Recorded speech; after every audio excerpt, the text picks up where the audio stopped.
Muy buenas tardes. Les damos a todos ustedes la bienvenida al ciclo de conversatorio de mujeres líderes políticas. Para los que no me conocen, soy Evelyn Rojas, presidenta de la red. Agradezco su participación hoy en día. Hoy contamos con una gran invitada, pero sin duda no puedo dejar de saludar a nuestro destacado directorio nacional e internacional y también agradecerles a nuestros colaboradores, al Colegio Jurista Colombiano, a la Cámara de los Estados Unidos, del Congreso, Mujeres Internacionales, al Centro de Integración Centroamericana SICA y tantos otros aliados. Como red, nuestro propósito fundamental está orientado a lograr una mayor participación de las mujeres en política, a que se fortalezcan las autonomías políticas y sociales de nuestra región y, por cierto, a ofrecer apoyo, visibilidad, acompañamiento para que podamos romper con los estereotipos y sesgos y perjuicios que hoy en día nos mantienen fuera a las mujeres en la política. Pero bien, quiero dar la bienvenida a nuestra invitada de hoy, integrante de nuestro directorio internacional. Ella es Betilde, directora del Departamento de Inclusión Social, secretaria de Acceso a los Derechos y la Equidad de la Organización de los Estados Americanos, OEA. Te quiero dar la más calurosa bienvenida, además por ser parte integrante de nuestra red. Ella es cientista político de la Universidad Internacional de Florida, máster en Ciencias Políticas de Relaciones Internacionales, certificada del programa Mujeres al Poder, Liderazgo para el Nuevo Mundo de la Universidad de Harvard, J.F. Kennedy, School of Government. Y Betilda, bienvenida como nuestra entrevistada del día de hoy, de los días martes a las 5 de la tarde de Chile, y como nuestro miembro asesor de nuestra red. ¿Cómo estás, Betilda? Hola, Evelyn, muchísimas gracias por esa súper gentil introducción. Para mí es un gusto de verdad estar aquí contigo como presidenta de la Fundación Mujeres Líderes Políticas. Todas las personas que se están sumando por las redes sociales, que nos estarán escuchando en réplicas de esta conversación, de este conversatorio que ustedes están liderando.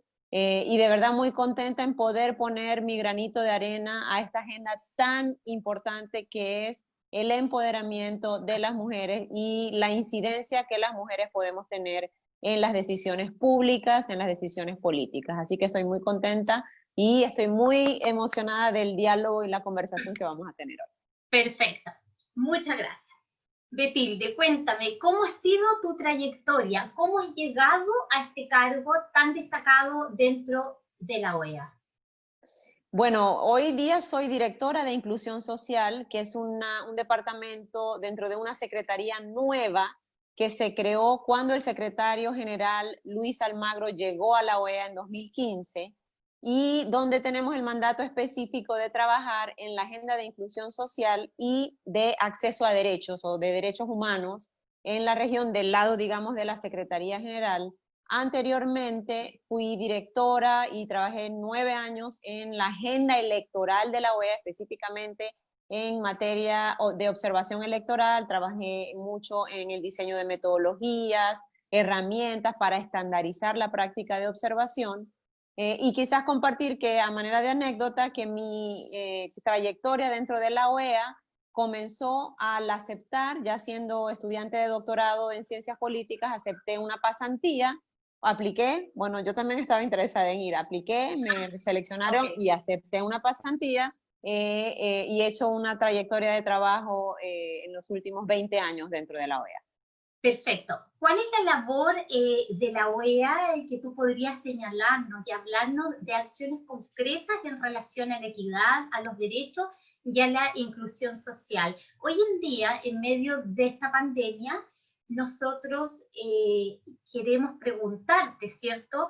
¿Cuál ha sido el rol de la OEA en la cartera que tú diriges en relación a las mujeres y a esto que hoy en día se está viviendo?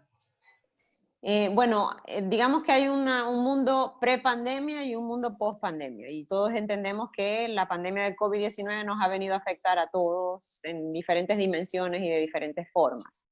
Dentro de la cartera que yo llevo, nosotros trabajamos en la agenda de desarrollo social, pobreza y derechos económicos sociales, en la agenda de inclusión de grupos históricamente excluidos, que ahí hablamos de afrodescendientes, indígenas, personas con discapacidad, personas LGBTI, dependiendo del país, porque no todos los países trabajan esa agenda tan proactivamente. Y una tercera área que ha tomado mucha fuerza, que es toda la dimensión de migración y desplazamiento forzado y refugiados, tanto en Centroamérica como también la mayor crisis que conocemos, que es la de venezolanos. Eso y siempre hicimos en el periodo pre-pandemia, a partir de la creación de esta secretaría en 2015. Ahora en la agenda, digamos, se nos plantea una agenda un poco diferente, quizás con dos componentes. Por un lado, entender y ayudar a los gobiernos de la región a diseñar política pública que atienda necesidades específicas de poblaciones específicas, porque, digamos, una persona que vive de la economía informal no va a experimentar la pandemia de la misma forma que una persona que tiene seguridad laboral. Bueno, pensar en cómo vamos a ajustar las respuestas en cada caso, por un lado, y quizás pensar en el otro más temáticamente. Nosotros vemos que la gran agenda de trabajo de la OEA y de la región realmente, porque no es, ahí tenemos que entrarle todos los organismos multilaterales, es la agenda de pobreza y pobreza extrema, y la agenda de inseguridad alimentaria, que además tiene otras manifestaciones, como por ejemplo el tema migratorio, el tema de derechos sociales, en fin. Y obviamente aquí en este grupo, en esta dimensión, las mujeres se ven afectadas de forma particular, y es algo que nosotros desde la OEA, tanto desde la Comisión Interamericana de Mujeres, que tiene un mandato específico en materia de empoderamiento y derechos de las mujeres, pero también nuestra área y todas las áreas de la OEA, estamos llamados a incidir en la agenda de cómo esta pandemia está afectando particularmente a las mujeres, y las está afectando particularmente.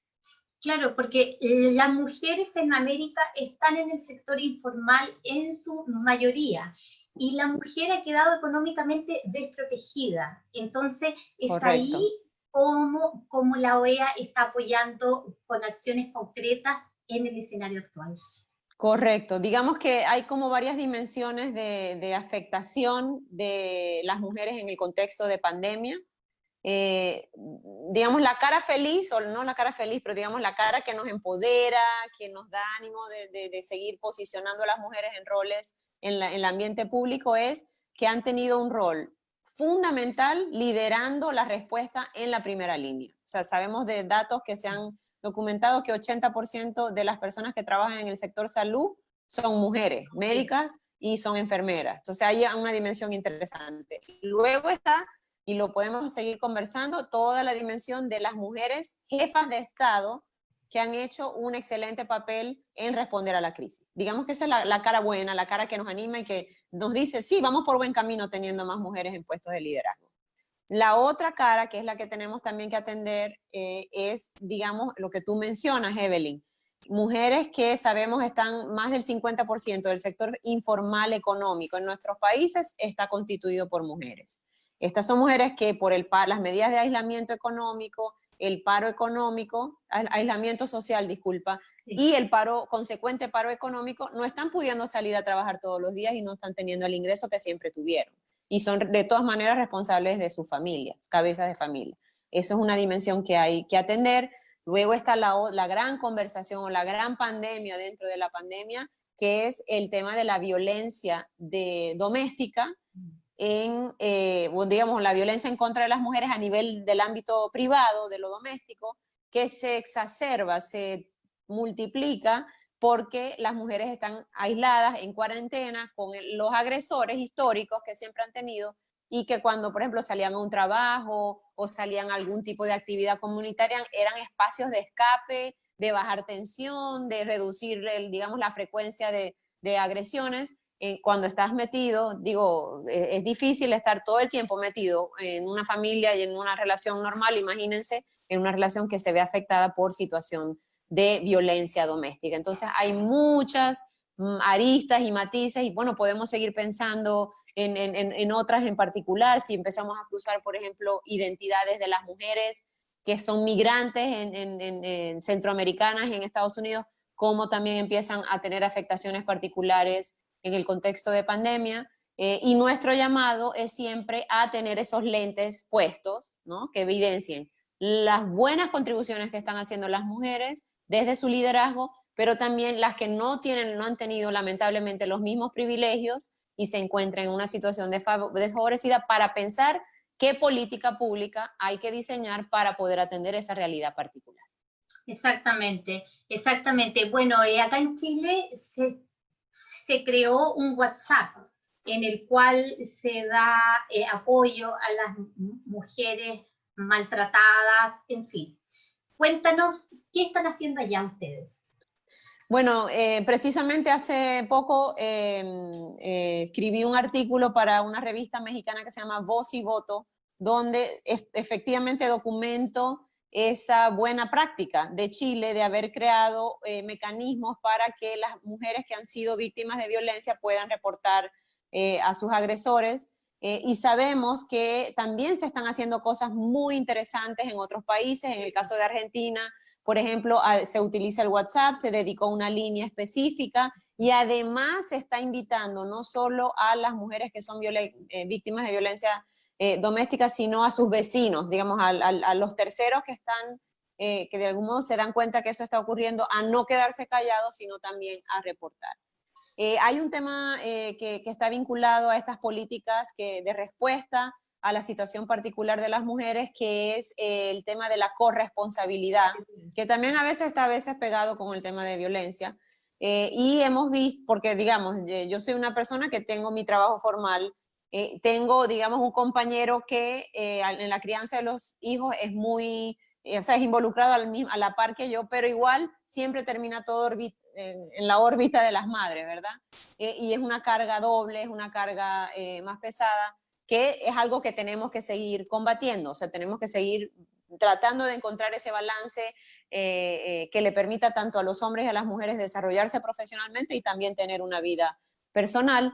Pero la pandemia también ha revelado que no es tan igual, que estas desigualdades en el uso del tiempo persisten. Y una buena práctica que quisiera resaltar es, por ejemplo, desde el Ministerio de Inclusión Social del Perú, se ha trabajado con la institucionalidad de la mujer, porque muchos de nuestros países ya afortunadamente tienen ministerios de la mujer, para generar programas de sensibilización de los varones y de corresponsabilidad. ¿Cómo luce un mundo donde hay corresponsabilidad entre hombres y mujeres? Y eso usualmente tiende a bajar los niveles de violencia en el hogar. Sin duda. Betilde, tengo entendido que la primera línea de trabajo que te apasiona en el mundo es las mujeres en política. En la actualidad, ¿cuáles son las acciones que tú mencionarías en relación a esto? Y cuéntanos qué pasa ahí con la ley de cuotas. Excelente pregunta. Bueno, sí, definitivamente el tema de la participación de mujeres en la política es de los temas que más me interesan. Creo que el investigar, el socializar aprendizajes, el como provocar conversaciones en ese tema sigue siendo muy necesario.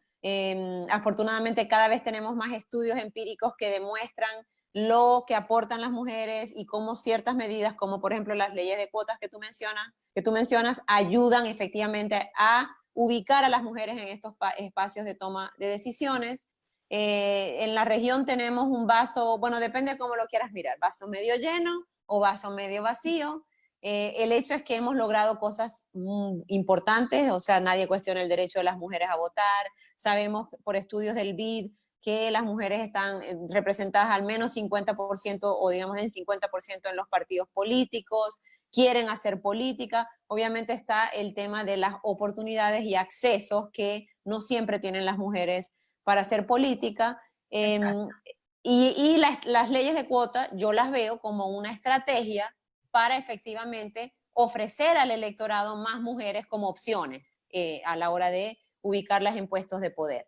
Sé que hay mucha controversia con el tema de las leyes de cuota, hay incluso mujeres que dicen no debemos llegar ahí por nuestro propio mérito, no porque una ley de cuotas me ubicó en la lista, y yo entiendo las mujeres que sienten que por su mérito deben llegar, porque yo también siento que se debe reconocer toda mi trayectoria y todas las horas y pestañas que me he quemado estudiando y trabajando. Sin embargo, no todas las mujeres tienen los mismos privilegios y los mismos accesos. Es un tema estructural, entendido, estudiado, documentado y concluido. Entonces, estas medidas, como las leyes de cuotas o las leyes de paridad, actúan como un mecanismo para revertir esa situación de desigualdad y de subrepresentación, sobre todo, no de todas las mujeres, pero de un segmento importante de las mujeres. Incluso la Corte Interamericana de Derechos Humanos y la Comisión Interamericana de Derechos Humanos han en su jurisprudencia dicho que es legítimo, que no es inconstitucional, que no es, que es totalmente legítimo legalmente utilizar las cuotas y las medidas de paridad para revertir esta situación de desigualdad y promover no discriminación, igualdad en lo que tiene que ver el acceso de las mujeres a la política. Entonces, y además ya hemos estudiado, yo trabajo esos temas empíricamente, sabemos que cuando se usan las cuotas hay buenos resultados para las mujeres. Entonces, ¿por qué cuestionarlo, sino más bien ir perfeccionando y buscar donde hay mitos o resistencias sobre su implementación, ver cómo los podemos responder? Claro, porque sin duda hay muchos países donde el machismo, ¿no?, se hace presente y muchas veces existen barreras que no permiten a la mujer mantenerse en política, ¿no? Y ahí es donde ustedes están realizando esta gestión, ¿no? Sí, bueno, estamos hablando de valores culturales, de estereotipos que históricamente hemos tenido bueno, hablamos de América Latina, pero es realmente en la mayoría de los países del mundo, solo algunos un poco más evolucionados o que han practicado más con la democracia, como los países nórdicos que tienen una manera diferente de operar, que son más homogéneas, son sociedades más similares entre ellos, que son también, que han invertido los fondos y la voluntad política para hacer política pública específica en temas de corresponsabilidad, de división del tiempo, de pago, digamos, de eliminar la brecha salarial. Son países que llevan más práctica que nosotros. Yo te digo, incluso, bueno, como esto es una conversación y es personal, yo también voy a compartir que mi primera clase en el tema de género fue en 1999, cuando estaba haciendo mi primer posgrado. Y me abrieron o sea, esa clase, la profesora Dr. Susan Northcott en USF en Tampa, me abrió los ojos, yo, wow, no sabía, todo esto es posible, fantástico. Y llevo, bueno, 20 años trabajando los temas. Y yo tengo una niña y un niño, y a veces me encuentro diciendo cosas que no son alineadas con una política, con una manera de ver el mundo feminista. Cuando las digo, me doy cuenta y digo, uy, claro, pero eso que acabo de decir es demasiado machista, y eso está como en la manera como fui criada en Venezuela cuando era pequeña. Y les digo, olvídense lo que acabo de decir, erase, borramos, y va a ser de esta forma, y va a ser dividido, y tú vas a hacer esto, y tú vas a hacer, porque, o sea, digamos, así son las sociedades, así somos socializados. El tema es que tenemos que ponernos los lentes, tenemos que estar atentos y evidenciar y darnos cuenta cuando estamos actuando de forma machista. Si eso lo digo para mí, también lo digo para el resto de la sociedad, y digamos, los gobiernos tienen una responsabilidad de hacer campañas de sensibilización, de diseñar políticas de corresponsabilidad, de simbólicamente reconocer las contribuciones de mujeres para ir cambiando esos chips, porque ese es un chip que desde pequeños nos ponen. Exactamente. Nosotros tenemos en nuestra red cursos acerca del liderazgo político y acerca, sí, es muy bueno porque así también vamos apoyándola, las vamos visibilizando, vamos entregando un acompañamiento tan necesario, ¿no? Entonces, yo creo que el darse cuenta acerca de dónde hay que generar el cambio es lo importante, ¿no?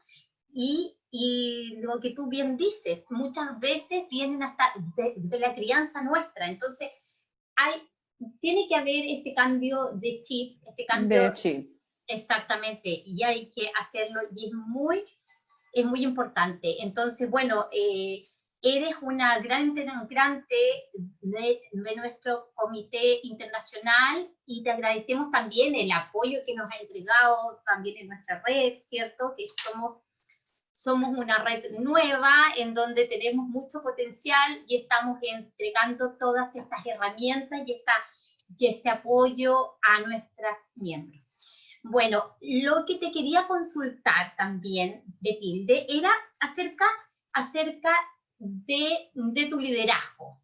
Cuéntanos un poquito, eso es algo vital para todas las mujeres en las cuales te están mirando en este minuto, y porque tú eres venezolana.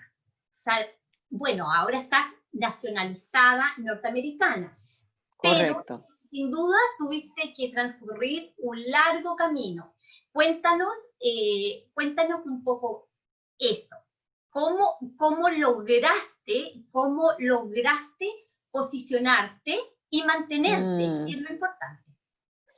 Bueno, mira, yo creo que un punto de partida que quiero mencionar es que obviamente la OEA es un organismo muy político. O sea, estamos hablando de que muchas veces el punto de quiebre para acceder a una oportunidad, entrar a una misión estratégica interesante o acceder a un puesto, a veces pasa que son el gobierno del país que tú representas, o digamos, no representas porque eres funcionario de la OEA, pero digamos el que te está acompañando. Yo desde que entré y fui muy junior en la organización, nunca tuve un gobierno que me apoyó, cosa que es lamentable porque quizás hubiera tenido más oportunidades, pero lo positivo y lo que a mí me llena de orgullo es que donde estoy hoy lo he hecho a pesar de no haber tenido ese apoyo en un espacio muy político. Y lo he hecho por mi propio esfuerzo, como digo, las horas que he estudiado, las pestañas que me he quemado trabajando. También hay un tema que a mí me encanta mi trabajo. Yo amo lo que hago, me encanta estar hablando con ustedes, me encanta escuchar lo que está haciendo la Fundación Mujeres Líderes, sí, todo lo que puedo hacer para ayudar. O sea, es algo que me motiva. Y eso también se refleja en el liderazgo que uno ejerce, ¿verdad? Pero también hay aprendizajes en el camino. Digamos que yo también, como muchas de ustedes, he sufrido situaciones de machismo en mi propio espacio de trabajo. Por ejemplo, algo tan concreto como que he llegado a lugares donde soy la autoridad más alta de la Secretaría General para esa misión específica, y un colega de los que viven en ese país, que son del equipo en ese país, me saludan y me dicen: ¿y tú eres Betilde Muñoz, tan joven, y tu papá te dio permiso? Bueno, ya no, pero eso me pasaba al inicio. O sea, esas son cosas que yo le contaba a mis hijos en estos días, precisamente esa anécdota. Mami, ¿cómo es posible? Sí, esas son las cosas que a los hombres no les dicen, a las mujeres nos dicen. Y ya yo estaba casada, estaba embarazada, tenía un PhD, llevaba 10 años de trabajo en la organización, y este man viene y me hace esa pregunta. O sea, yo también he experimentado, como muchas mujeres, esas situaciones como que te quedas así como que, bueno, ¿y qué le pasa?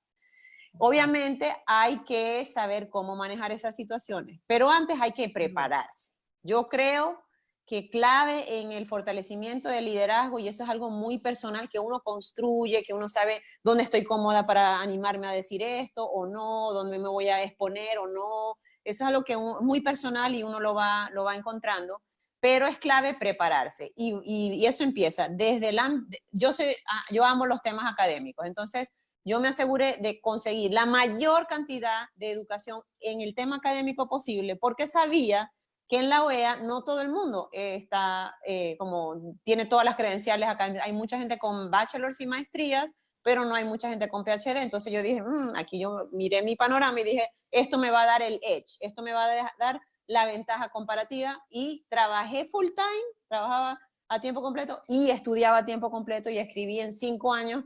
Hice mis comps, hice mi tesis doctoral, o sea, fue duro, pero dije, esto es estratégico porque voy a hablar de un lugar diferente cuando tenga mi doctorado completo. Y preparación también, es lo que ustedes hacen aquí en la Fundación.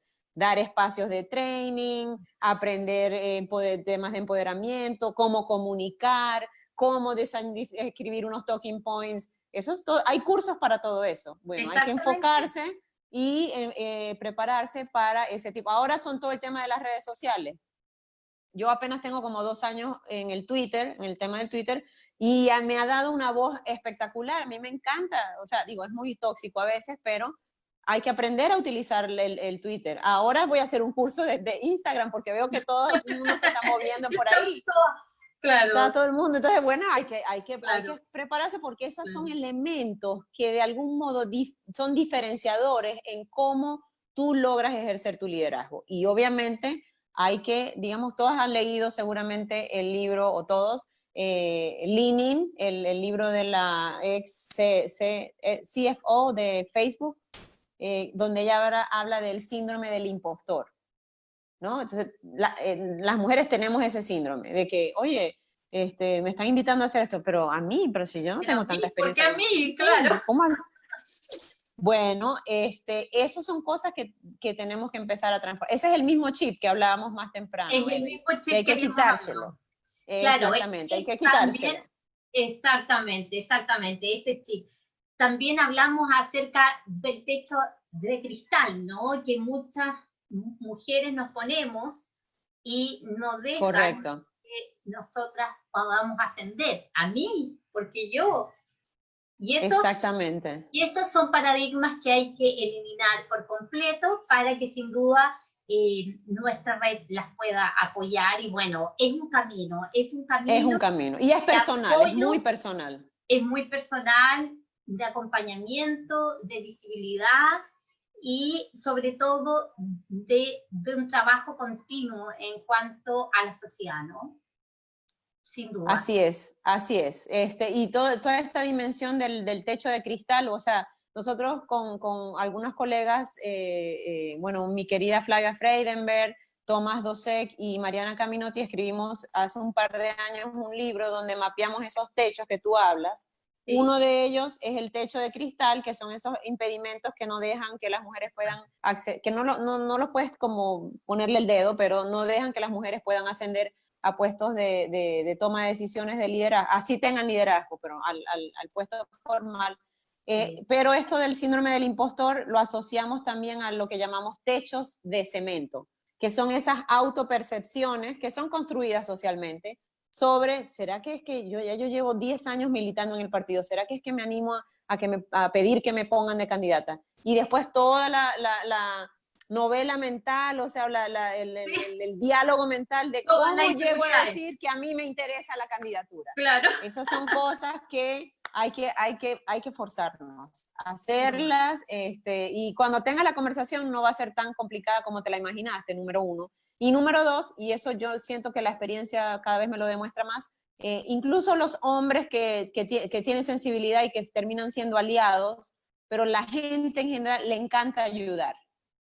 A la gente tú vas y le pides, ay, ¿será que tú me das una manito para ver cómo hablo con tal, a ver si me puede considerar para la lista en tal circunscripción? A la gente le gusta, ay, sí, ok, está bien, yo te ayudo con mucho gusto. Le gusta ayudar. La mayoría de gente, siempre hay cada casos de casos, pero yo siento que también tenemos que tener menos miedo en pedir una mano amiga, que alguien triangule para acceder a una oportunidad, porque la mayoría de veces la gente quiere ayudar. Exactamente. Ahora nosotros tenemos también el equipo de mujeres líderes políticas de la juventud. Entonces, nos encantaría saber qué están haciendo ustedes por los jóvenes en la OEA. Bueno, en la OEA obviamente se prioriza el trabajo con juventud. Tenemos incluso un equipo asociado que es del YABT, Young America's Business Trust, es el nombre en inglés, que específicamente atiende la agenda de trabajo con jóvenes en temas de emprendedurismo, de empoderamiento, en temas de diálogo. Por ejemplo, se les da una voz muy fuerte con el secretario general, con los cancilleres de la región. Y en el área que yo llevo, el tema de juventud es un enfoque transversal. O sea, nosotros siempre estamos tratando de atender mujeres jóvenes, jóvenes afrodescendientes, y en fin, o sea, tratar de ver cómo compatibilizar esas agendas. Recientemente, ahorita habrá sido a principios de junio, hicimos un diálogo regional de jóvenes con el secretario general Almagro, y también quien estuvo acompañado de Nacho, el cantante venezolano, bueno, muy famoso en música latina y urbana, y fue un espacio muy interesante para poder recoger de los jóvenes cómo ven el futuro post pandemia y poder garantizar su visión y su inclusión. Exactamente. Tú también tienes que ver acerca con las mujeres afrodescendientes, ¿no? Emigrantes también y todo eso. Bueno, ¿cómo han podido enfrentar la problemática recientemente vivida en Estados Unidos? Acerca Bueno, de la muerte, ¿no? de George Floyd y todo. La terrible Bueno, muerte. digamos, muy triste la muerte de este señor afrodescendiente, y sobre todo también lo que desata, ¿no? Lo que viene después y, digamos, evidencia que todo el tema racial no se termina de superar en este país, sino que está, digamos, quizás más polarizado que nunca. Bueno, no sé, estaba mirando hoy encuestas y dicen que hay una gran apoyo por la agenda en contra del racismo, ¿no? Digamos, si lo planteo así, estoy traduciendo del inglés, incluso en poblaciones que tradicionalmente digamos, ni pensaban esos temas. Entonces, yo creo que ha sido positivo en ese sentido, de que se está creando una conciencia. Nosotros obviamente somos muy respetuosos de cómo este gobierno, porque el Estados Unidos es parte de la OEA, es miembro de la OEA, cómo está manejando la situación, pero obviamente siempre estamos dispuestos a colaborar en cómo diseñar mejores políticas públicas para atender el tema racial. Vale decir que la OEA es depositaria la organización, recibió como en depósito la Convención Interamericana contra toda forma de discriminación e intolerancia, que tiene un fuerte componente antirracismo. Y digamos es nuestra carta de navegación, es lo que utilizamos para conversar con los países sobre los temas de la situación de las personas afrodescendientes. Esa convención les invito a que la lean, porque tiene definiciones espectaculares que nunca se habían visto en un instrumento jurídico vinculante, como por ejemplo lo que es la discriminación. Tiene una definición de qué es la discriminación, en qué consiste la discriminación múltiple, en qué consiste, que digamos cuando hay varios elementos que generan una anulación de derechos de las personas afrodescendientes.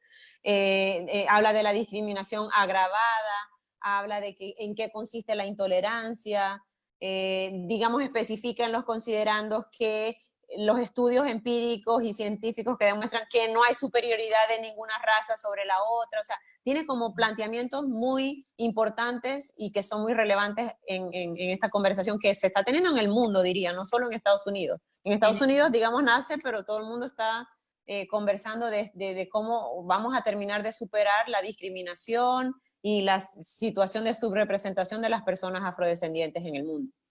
Exactamente. Ahora, yo creo que es fundamental potenciar el diálogo, y ustedes ahí son clave, ¿no? Sí, bueno, digamos, hablamos siempre de que la OEA es el órgano por excelencia para tener diálogo político dentro de toda la región. Obviamente, valoramos y siempre tratamos de cooperar con organismos subregionales. Saludo a mi amiga Olinda, que está conectada desde el SICA. Valoramos esos espacios, son espacios, el SICA también, y lo mismo CARICOM en el Caribe anglosajón, en Mercosur en Sudamérica, son espacios de diálogo político entre países, pero en la OEA, digamos, se juntan todos, todo el diálogo ya sentando en la mesa a Mercosur, con CARICOM, con SICA y con el norte de Centroamérica, a veces, digamos, o a veces yo también me digo, ay, ya tanto diálogo y tanto documento, y al mismo tiempo me respondo, sí, es verdad, son muchos documentos, pero establecen consensos que permiten actuar. O sea, el producir documentos, el aprobar resoluciones, puede ser visto como más bla, bla, bla, más documentos, más resoluciones, más mandatos, y entiendo esa mirada, pero también, porque yo a veces también la tengo, me frustro de que quiero más, pero digamos que esos documentos y ese trabajo que es el resultado del diálogo político realmente, es lo que te permite diseñar proyectos, facilitar cooperación entre países para actuar y producir cambios concretos. ¿Que queremos que sean más cambios concretos? Sí, pero se hace lo que, digamos, humanamente se puede, ¿no? Exactamente. Ahora, si tú nos podrías volver a nombrar aquellos textos que tenemos que leer, yo te lo agradecería, así todas nuestras mujeres pueden llegar a ellos.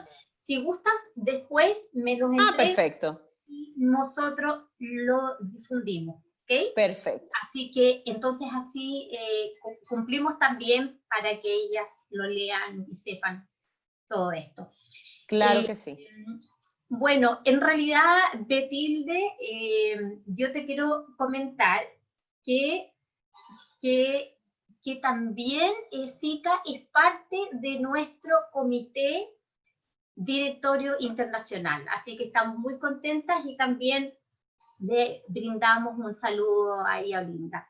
Bien, Betilde, no te quito más tiempo, ya estamos casi en el minuto. Yo sé que tú estás con muchas reuniones, estás con muchas cosas y te has dado este tiempo para poder conversar con nosotras, lo cual es fundamental para todas nuestras mujeres de Red de Mujeres Líderes Políticas.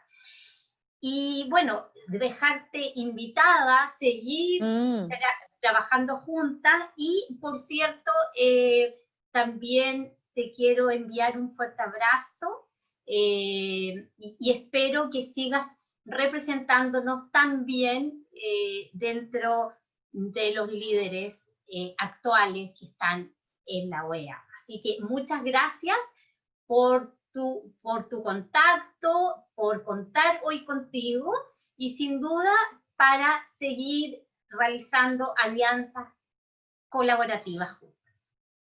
Muchísimas gracias, Evelyn, por la invitación a la Fundación Mujeres Líderes Políticas. De verdad ha sido un gusto conversar con ustedes y espero que se repita, que nos volvamos a juntar de todas maneras a tener estas conversaciones. Y a todas las personas que se conectan, sobre todo las mujeres que están en puestos de liderazgo, mandarles un gran abrazo, toda mi solidaridad, mi sororidad, y ayudémonos cada una y una con la otra para continuar potenciando nuestros liderazgos, porque el mundo necesita más mujeres líderes. Exactamente, muchas veces nos falta eso, ser un poco más unidas y tenemos que hacerlo, porque nada se logra si no es a través del diálogo, de la unión y de esta alianza colaborativa. Te comento que siguen nuestros diálogos el próximo martes y el martes subsiguiente, así que tenemos a destacadas figuras como la vicepresidenta de Costa Rica y tenemos también a la presidenta del Banco Mundial de Honduras, ambas de nuestro comité, parte de nuestro comité internacional. Así que estamos muy contentas. Te envío nuevamente un abrazo y que estés muy bien. Y debe hacer frío en Washington. ¿Sigue haciendo frío? No, ya estamos en verano, así que sí, mucho calor, mucho calor. Lo sé, pero acuérdate cuando estuvimos allá que el frío que hacía era impresionante y se decía que este verano no iba a ser lo suficientemente caluroso y caluroso. Ha sido al revés. Ha sido caliente. La última semana se puso bien caliente. Qué bien. Pero bueno, bien, muchas gracias de nuevo. Muy bien. Gracias, Betty. Cariños a todas. Gracias. Bye, bye. Adiós. Chao, Betty. Gracias. Bueno, amigas, que estén muy bien. Muchas gracias por estar hoy aquí con Mujeres Líderes Políticas. Nos vemos el próximo día martes a las 5 de hora de Chile. Un abrazo, que estén muy bien. Gracias. Chao a todas. Nos vemos. Chao a todas.